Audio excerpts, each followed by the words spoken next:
What happens when the man who was closest to the world's most beloved figure at the time of her death finally reveals the secret that he had been holding back for 20 years? To be more precise, in this video, we will tell you about the firefighter who heard Princess Diana's final words as he breaks his silence after years. So let's get right into it. It all started on August 31st, 1997, when the world froze. A black Mercedes-Benz sped through the dark streets of Paris, trying to outrun a swarm of paparazzi.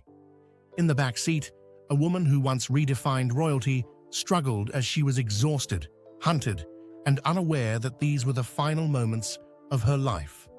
And among the chaos, a French firefighter, a man who had no idea who she was, held her hand and heard the final words the Princess of Wales would ever speak.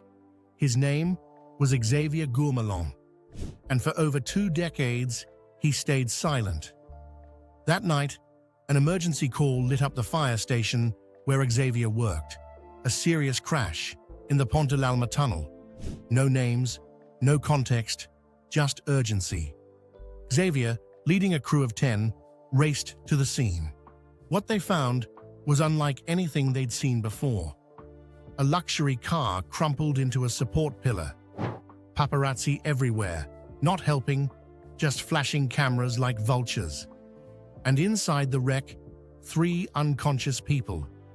At first glance, it looked hopeless. The driver was dead. The man next to him was also gone. In the back, a man who would later be identified as Dodi Fayed was barely breathing. But then Xavier saw something else.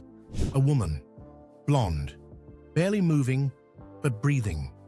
Her eyes fluttered. Her chest caved slightly, her lungs filled with blood. She struggled to breathe, but she was alive.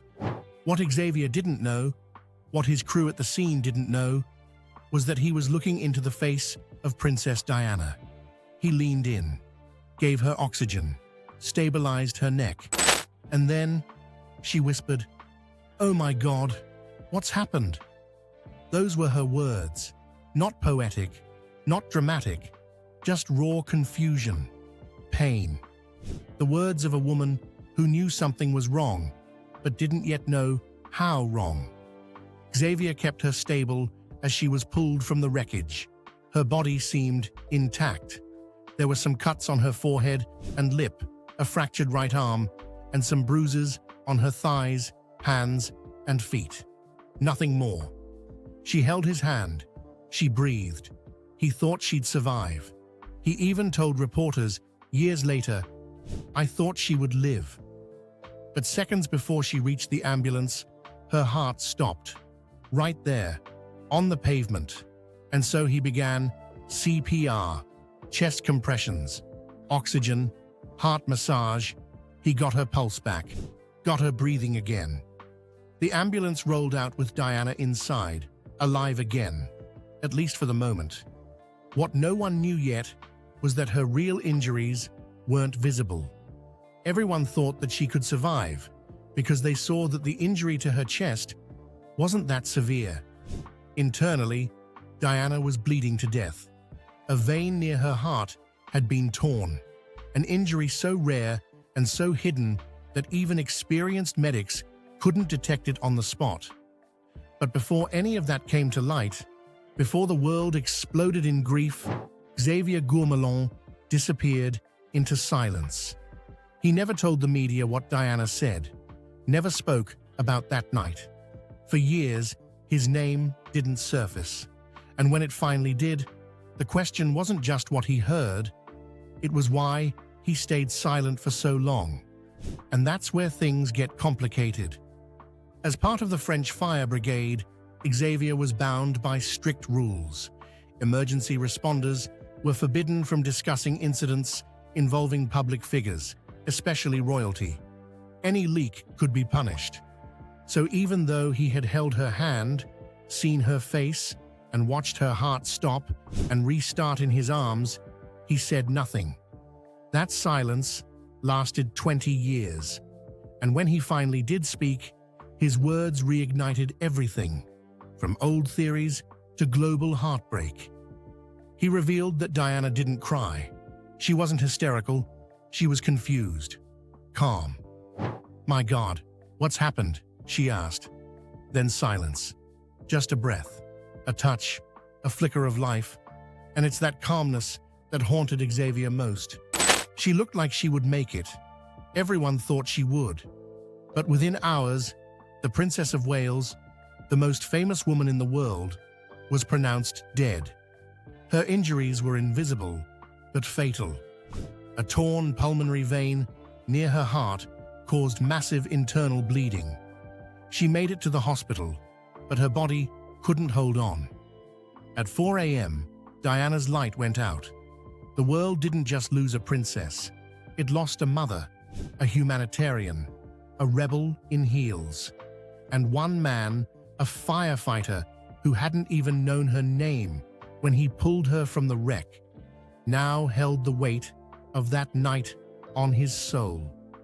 For 2 decades, he didn't speak of it, not out of fear, but out of respect. And when he finally broke that silence, it wasn't just about telling her last words. It was about honoring the moment, the humanity of someone who the world had turned into a myth. The world needed to know who she was in those last seconds. Before we tell you about her last words, we need to clarify one thing. Diana's story doesn't end with a crash, and it didn't begin with one either. To understand the weight of those final words, you need to know what led her to that tunnel in the first place. Why was she being chased?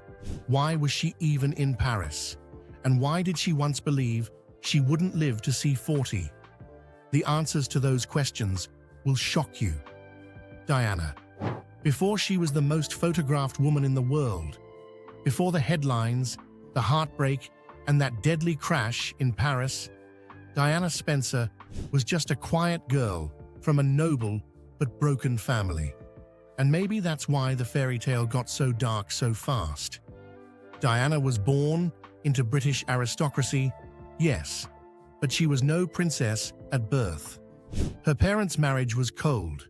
Her mother left when she was 6, and Diana grew up feeling unwanted, always trying to please people who never really saw her. She once said, "I was the girl who always came last." Some believed that statement and that the pain never really left. Then came Prince Charles. At first, he was dating her older sister, Sarah, but somewhere along the way, his eyes wandered to the shy teenager with the gentle voice and downturned gaze. Diana was barely out of school when Charles started courting her. He was 12 years older, and according to royal biographers, he needed a bride, someone young, beautiful, and above all, obedient. Diana seemed perfect. The royal wedding on July 29th, 1981, looked like something out of a dream. St. Paul's Cathedral, a dress with a 25-foot train. Over 750 million people are watching around the world. But what most didn't see was the trembling bride who had already started sensing that something wasn't right, that the man waiting at the altar was in love with someone else. Do you know who that woman was? It was none other than Camilla Parker Bowles, the current Queen Consort. Diana knew it. She even confronted Camilla just a few years into the marriage. "I know what's going on between you and Charles," she told her. And Camilla didn't deny it, because she didn't have to. The palace wouldn't stop it, Charles wouldn't end it. And Diana, she was left to suffer in silence. What followed was a slow, painful breakdown, not just of a marriage, but of a woman. The public adored her. She had a warmth that Charles never could match. Children, the elderly, AIDS patients, lepers, Diana touched the untouchable.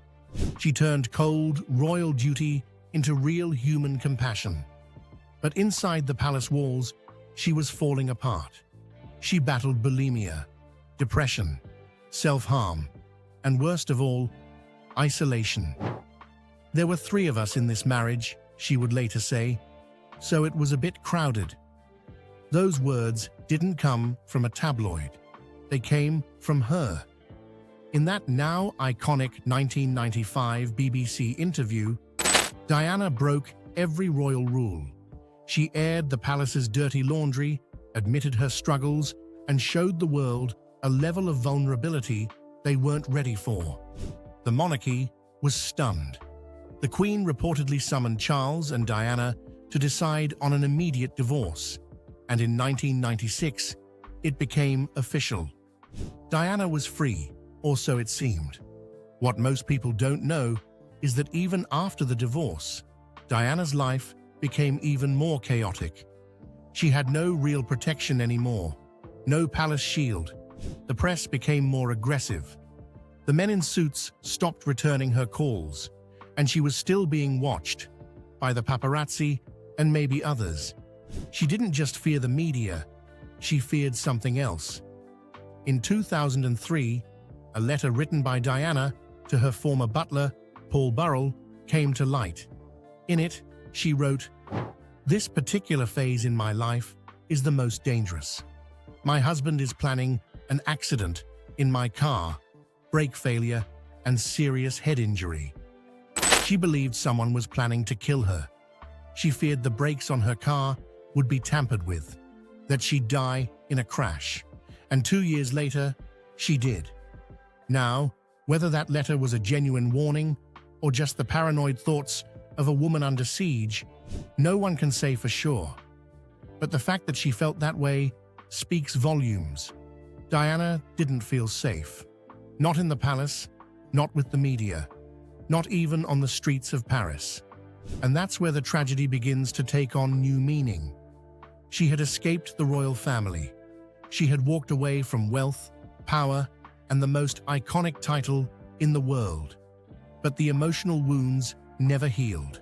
She wanted love, peace, a normal life, something she never got, not as a child, not as a wife, and not even as a divorced woman. So what was she doing in that car on August 31st, 1997? She was chasing privacy, trying to carve out one night of peace. And yet, the very thing she was running from, the flashing cameras, the relentless pursuit, followed her right into that tunnel. Diana's final words weren't for a prince.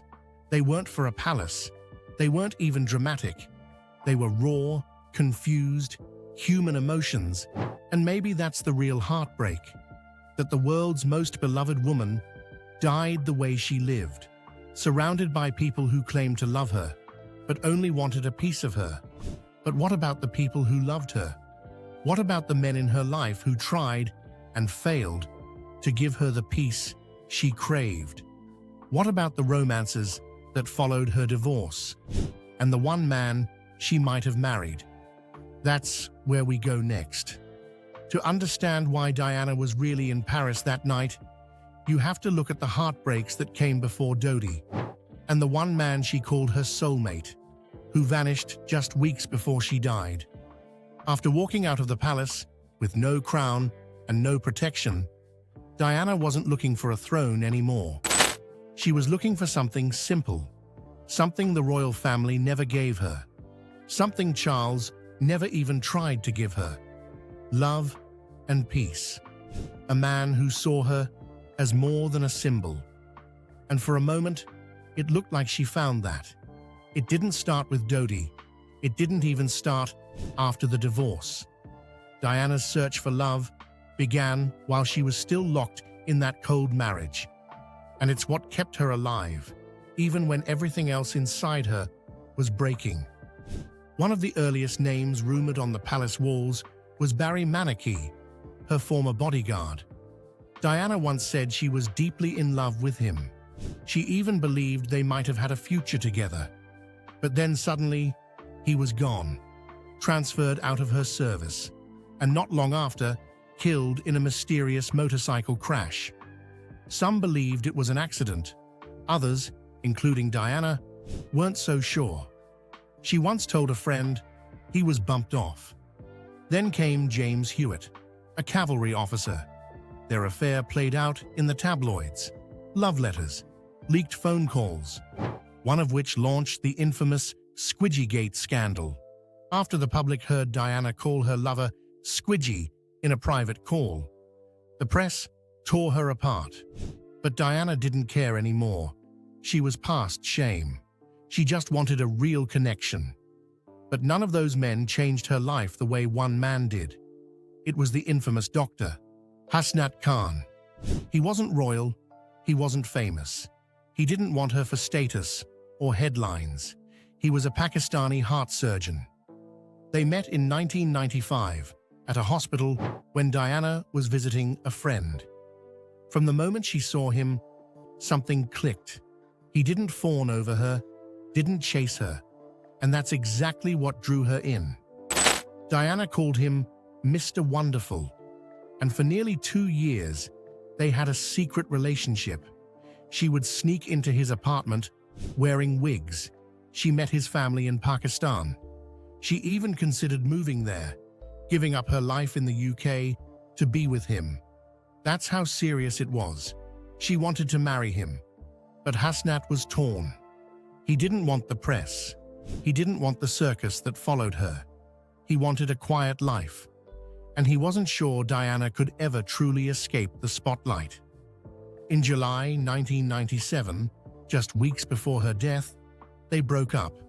And that's when Dodi Fayed entered the picture.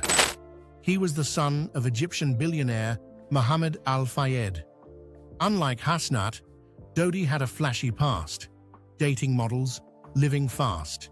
He was even engaged to model Kelly Fisher when he met Diana. But none of that mattered when Diana boarded his family's yacht that summer. To the world, it looked like a whirlwind romance.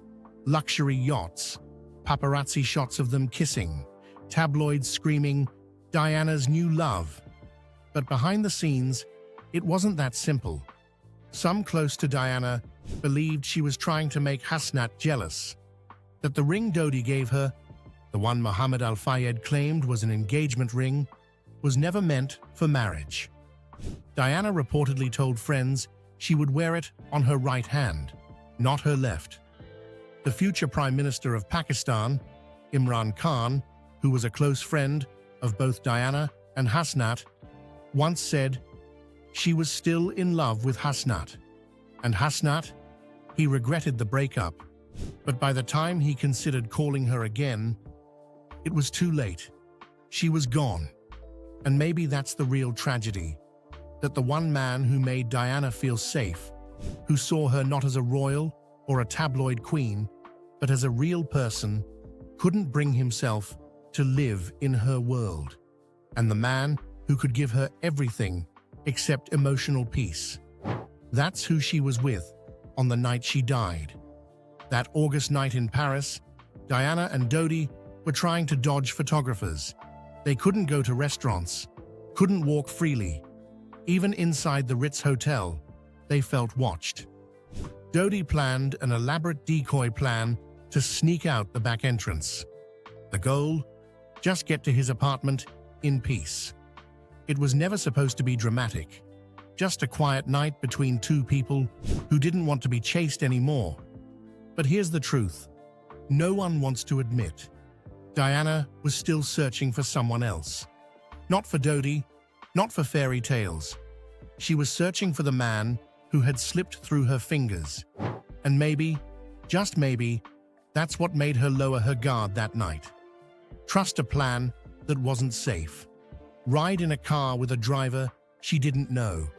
Let her bodyguard, Trevor Rees-Jones, ride in the front, where it was more dangerous, instead of beside her in the back. She was tired of being hunted, of being alone, of being misunderstood.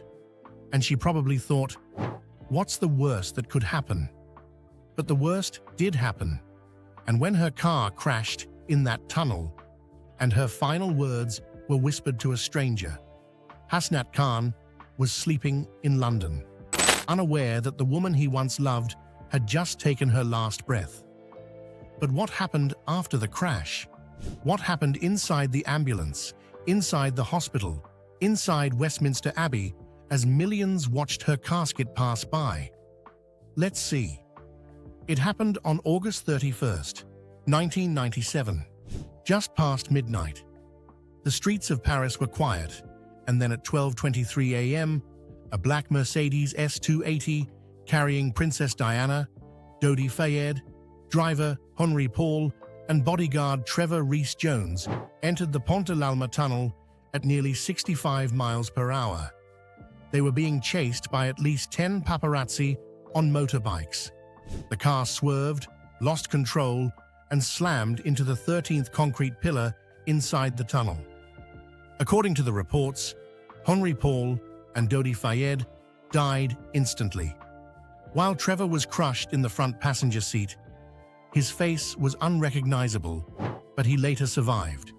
And in the back seat, between twisted metal and broken glass, Princess Diana was still alive, but not for long.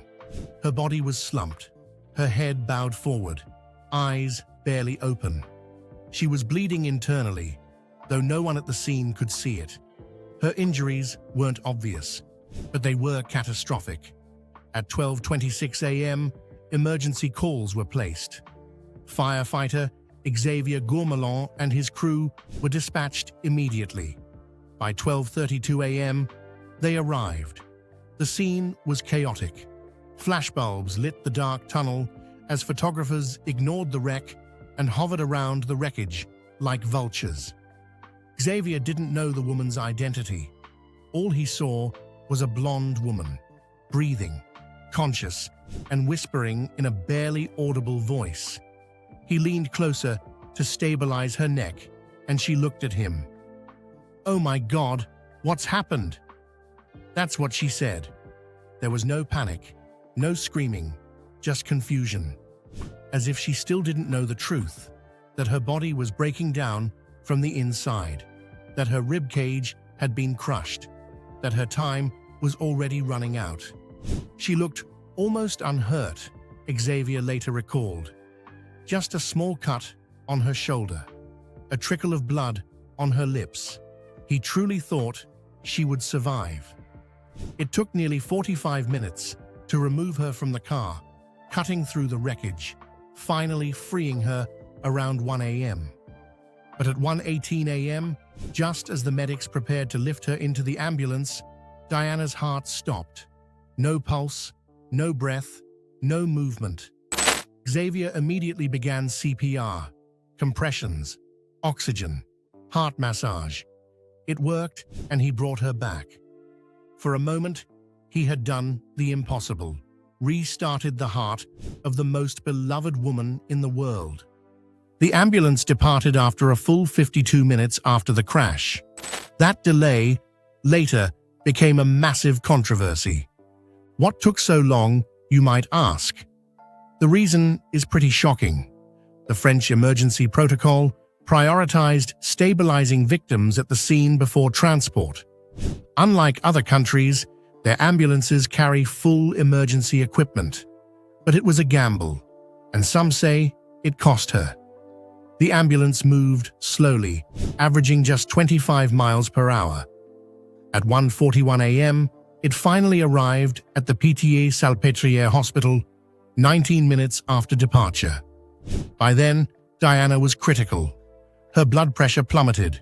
Her breathing was shallow. The bleeding hadn't stopped. A full surgical team was waiting. At 2:06 a.m., Diana went into cardiac arrest again, right there on the operating table. Surgeons performed an emergency thoracotomy. They opened her chest. They manually massaged her heart, tried to clamp the torn vein that had been bleeding into her lungs for nearly 2 hours. She was given multiple blood transfusions, but it wasn't enough. At 4 a.m., the doctors made the call. Diana, Princess of Wales, was officially declared dead. She was 36 years old. Back at Kensington Palace, the phones rang. Prince Charles was informed just before dawn. William and Harry were sleeping at Balmoral with their grandmother. the Queen. They didn't know yet that their world had changed forever. By 5 a.m., the BBC broke the news to the public. Princess Diana has died from injuries sustained in a car crash in Paris. People flooded the gates of Buckingham Palace. Flowers piled up by the minute. Within hours, the sea of tributes stretched so far that the royal lawns disappeared under bouquets and candlelight. Mourning swept across continents. Total strangers wept as if they'd lost a sister. The people hated the Queen for staying silent at Balmoral. Why didn't she speak? Why wasn't the royal standard lowered? The country wanted answers, and they weren't getting them. On September 6, 1997, over 2.5 billion people tuned in to watch her funeral. 3 million mourners packed the streets of London. Sir Elton John performed Candle in the Wind, rewritten in her memory as Goodbye, England's Rose. He sang with tears in his eyes, and then came the most painful part of all. 2 young boys, William and Harry, walking behind their mother's coffin in silence. They weren't princes that day. They were just sons who lost their mum.